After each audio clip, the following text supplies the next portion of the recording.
Hello दोस्तों, आज की इस वीडियो में आपका स्वागत है। और आज हम कंप्लीट करने जा रहे हैं अपने एनिमल किंगडम का पार्ट थर्ड और अपने रिमेनिंग जो भी नॉन कॉर्डेट्स के फाइलम हैं उनको कंप्लीट करने जा रहे हैं। तो चलिए शुरू करते हैं। सबसे पहले मोलस्का से।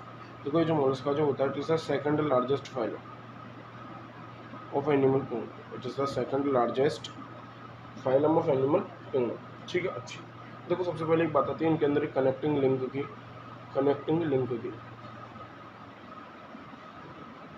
न्यूक्लिना is a connecting link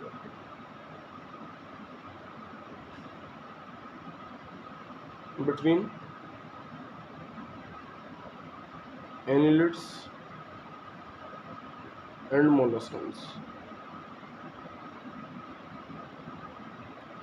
ठीक है, अच्छा। देखो, अब इनके अंदर सबसे इम्पोर्टेंट बात, सबसे पहली बात, इनके अंदर डाइजेशन कैसा होता है। तो वो तो हमें पता है, डाइजेस्टिव सिस्टम तो कंप्लीट ही होगा। लेकिन इनके अंदर क्या होता है, इनका जो माउथ होता है, mouth contains file like rasping organ, जिसे हम रेडियोला कहते हैं। माउथ कंटेन्स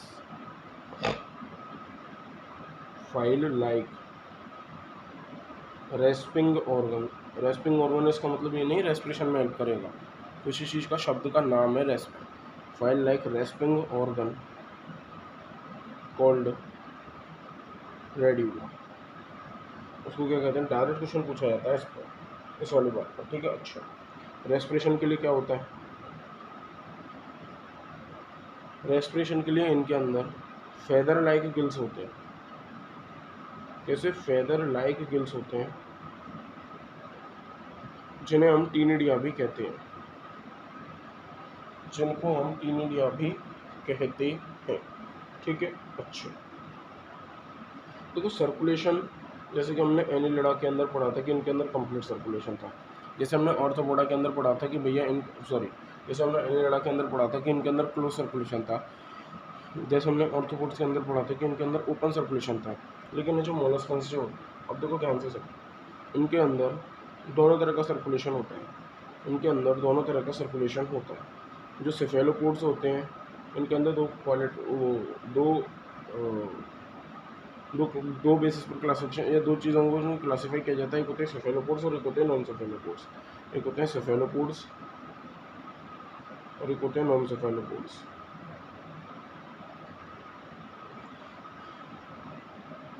तो अभी जो नॉन सेफेलोपोड्स होते हैं, इनके अंदर ओपन टाइप का ब्लड सर्कुलेशन होता है, जबकि सेफेलोपोड्स जो होते हैं इनके अंदर क्लोज टाइप का ब्लड सर्कुलेशन होता है। और इनका जो ब्लड होता है वो ब्लू इन कलर होता है। Blood is blue in colour.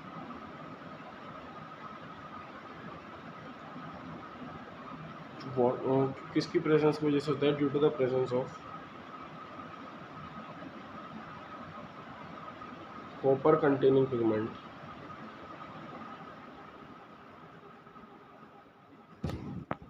Due to the presence of copper containing pigment called haemocyanin.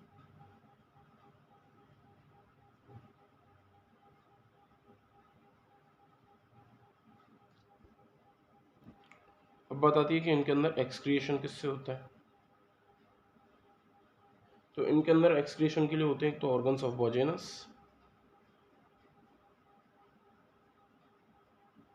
And Keber's organ.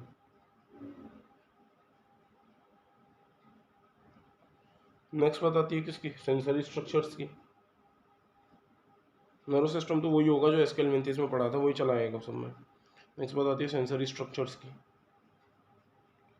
तो इनके अंदर सेंसरी स्ट्रक्चर्स दो होते हैं बेसिकली। एक होते हैं ऑस्फेरिडियम और एक होते हैं स्ट्रेटोसिस्ट्स। जो एफिड्स और फेस्मिड्स थे वो किस में थे वो थे एस्केलमेंट्स में।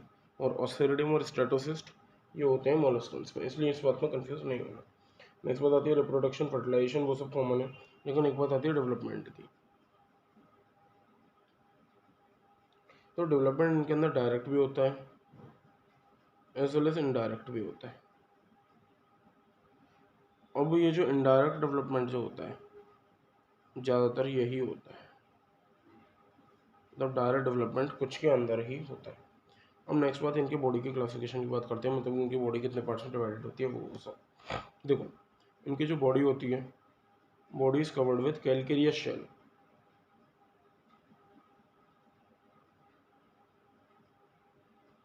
इनकी जो बॉडी होती है वो कैलकेरियस शेल से कवर्ड होती है and it is divided into 3 parts.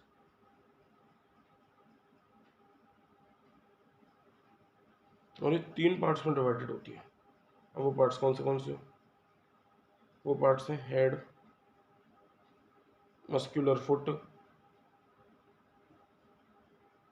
and the third and last part is visceral hump.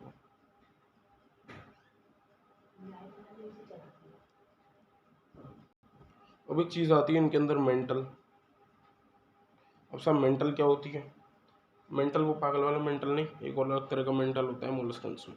तो वो क्या होता है उसको देखो। अब देखो हम्प के बीच में और हम्प के बीच में सॉरी और ये जो विसरल हम्प जो होता है ना, ये जो विसरल हम्प होता है इसके ऊपर एक, ये जो विसरल हम्प होता है इसके ऊपर एक स्पॉन्जी लेयर पाई जाती है।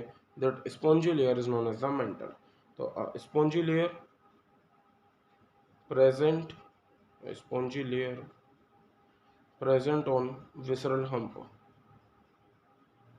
That is known as the mantle. अब एक बात और सुनो। अब क्या, ध्यान से सुनना एक एक बात को। हमने बोला क्या क्या, ध्यान से सुनो। मेंटल क्या होती है? It is a spongy layer present on the visceral hump. तो विसरल हम्प और मेंटल के बीच में, किस के बीच में? विसरल हम्प और मेंटल के बीच में जो स्पेस होता है, ध्यान से भाई, विसरल हम्प के ऊपर जो स्पंजी लेयर होती है उसको मिलते हैं मेंटल। अब विसरल हम्प और मेंटल के बीच में, जैसे कि ये मान लो ये हो गया विसरल हम्प, जैसे कि मान के चलो ये हो गया सर विसरल हम्प, ठीक है। अच्छा, ये उसके ऊपर हो गई ये कोई भी कवरिंग, जैसे कि हम ही बोल देते हैं ये हो गई ये कवरिंग, कौन सी हो गई? मेंटल। तो अब ये वाला जो स्पेस होगा ना इतना, that is known as the mantle cavity. The it means हम बोल सकते हैं the space between visceral hump and mantle is mantle cavity. अब ये जो मेंटल कैविटी होती है क्या, कि अब ये जो मेंटल कैविटी होती है इसके अंदर फेदर लाइक गिल्स प्रेजेंट होते हैं, which is a characteristic feature of molluscans. Mantle cavity in which feather like gills, FEATHER, feather like gills present होते हैं। तो इसी के साथ अपना मोलस्का भी खत्म होता है। तो चलिए हम नेक्स्ट को शुरू करते हैं, विच इज एकाइनोडर्मेटा।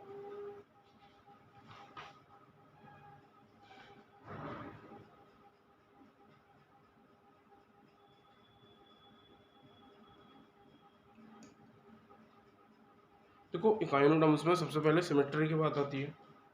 तो चलिए सबसे पहले सिमेट्री को खत्म करते हैं। सिमेट्री की कैसे बात आती है वो आप चेक करिए, वो आप चेक कीजिए कि कैसे। देखो जब हमने आपको पढ़ाया था किसके बारे में, हमने चैप्टर की शुरुआत की थी, तब मैंने आपको 3 तरह की सिमेट्री पढ़ाई थी। एक होती है एसिमेट्री, एक होती है बाइलेटरल सिमेट्री और एक होती है रेडियो सिमेट्री। तो जो इकाइनोडर्म्स थे मैंने उनको एसिमेट्री के अंदर रखा था। अब इसी तरह से अब ध्यान से देखो इस बात को कि इनका जो लार्वा होता है, जबकि लार्वा लेस डेवलप होता है, उसके अंदर तो होती है बाइलेटरल सिमेट्री। और जबकि इनकी जो अडल्ट स्टेज होती है इनके अंदर होती है सर रेडियल सिमेट्री। इनके अंदर होती है साहब रेडियल सिमेट्री। बात आ गई समझ में? नेक्स्ट देखो, हमने जब पॉरीफेरा को देखा था तो उनके अंदर क्या था, उनके अंदर वाटर कैनाल सिस्टम था जो कि रिप्रोडक्शन में भी हेल्प कर रहा था। लेकिन इनके अंदर क्या होता है, वाटर वस्कुलर सिस्टम होता है जो कि सब कुछ में हेल्प करता है एक्सेप्ट द रिप्रोडक्शन, जो कि बाकी सब चीज़ों में हेल्प करता है एक्सेप्ट द रिप्रोडक्शन। तो चलिए उसको आगे देखते हैं। देखो इनके अंदर सबसे पहले बात डाइजेशन की आती है। तो ये क्या होते हैं, प्रोटोस्टोम्स होते हैं फिर ड्यूटेरोस्टोम्स होते हैं। ऑब्वियसली ड्यूटेरोस्टोम्स होते हैं क्योंकि मोलस्कन्स तक क्या होते हैं, प्रोटोस्टोम्स होते हैं। तो देखो ड्यूटेरोस्टोम्स की खास बात सुन लो, और या फिर इनमें भी खास बात है एक, इनका जो माउथ होता है on ventral side, on ventral side that is lower side, और जबकि इनकी जो एनस होती है it is on dorsal side, और मतलब वो ऊपर होती है अपर। ठीक है, इस वाली बात में कोई दिक्कत नहीं।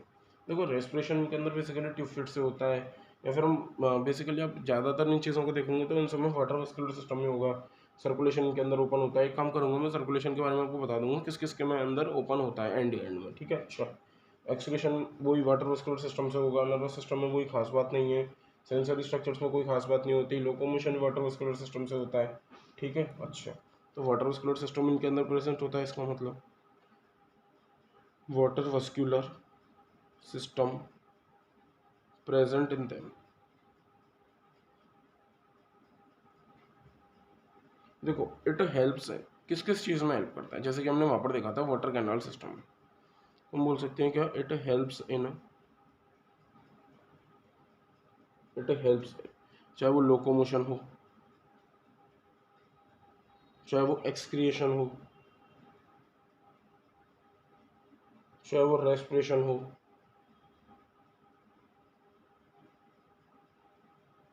Like the water canal system, but not in the reproduction. लेकिन रिप्रोडक्शन में ये हेल्पफुल नहीं होता, यही बात इसमें क्वेश्चन में कंफ्यूज कर देगी, ठीक है। अच्छा, देखो जब भी मैंने आपको कौन सा पढ़ाया था, टीनोफोरा के बाद टीनोप्लाना जब भी पढ़ाया था तो मैंने आपको बताया था कि एक्सक्लूसिवली मराइन जैसे शब्द, या फिर वैसे शब्द एक्सक्लूसिवली मराइन, या फिर है ना डायरेक्ट एंड डायरेक्ट वाली बात मैंने आपको वहाँ पर बताई थी। तो मैंने ये भी बोला था कि एकाइनोडर्मेटा और हेमिकोडेटा में भी ये सारी की सारी बातें आनी है, तो वो पढ़ रहे हैं तो अब देखो उसको। देखो सबसे पहले बात आती है किसकी भैया, रिप्रोडक्शन की।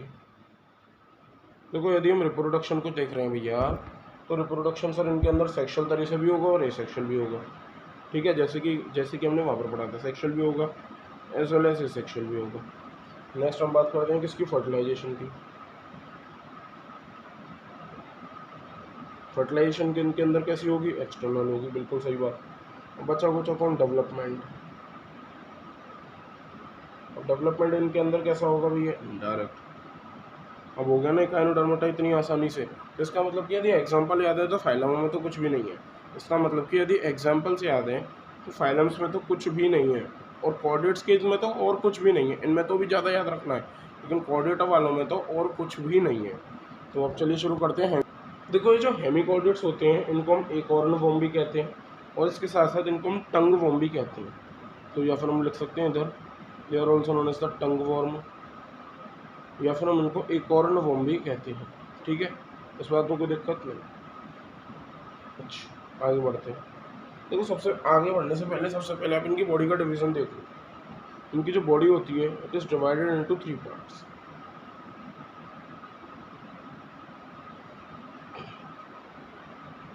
अब वो कौन से 3 पार्ट्स हैं उनको देखो। सबसे पहला होता है proboscis, second one is collar, and the last and third one is trunk. अब ये जो प्रोबोसिस जो होता है इट हेल्प्स इन एक्सक्रिएशन, ये हेल्प करता है आपके एक्सक्रिएशन में। बचा कुचा कौन सा, कॉलर, कॉलर नहीं कॉलर। इसके अंदर नर्व कॉर्ड प्रेजेंट होती है, इसके अंदर नर्व कॉर्ड प्रेजेंट होती है। मैंने नोटोकॉर्ड नहीं कहा, मैंने बोला नर्व कॉर्ड प्रेजेंट होती है। चलिए आगे बढ़ते हैं। देखो इनके अंदर नोटोकॉर्ड पाई जाती है, गुस्सा हो तो पहले पूरी बात सुनो। इनके अंदर नोटोकॉर्ड पाई जाती है। इनके अंदर ये जो नोटोकॉर्ड होती है बेसिकली वो क्या होती है, स्टोमोकॉर्ड होती है। It is actually stomochord.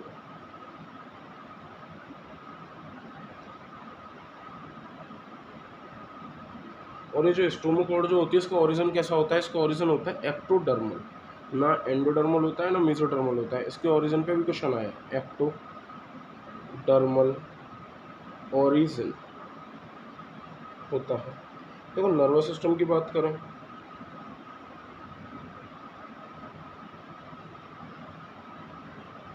तो देखो इनके अंदर बेसिकली 2 नर्व कॉर्ड होती है। एक तो होती है डॉर्सल,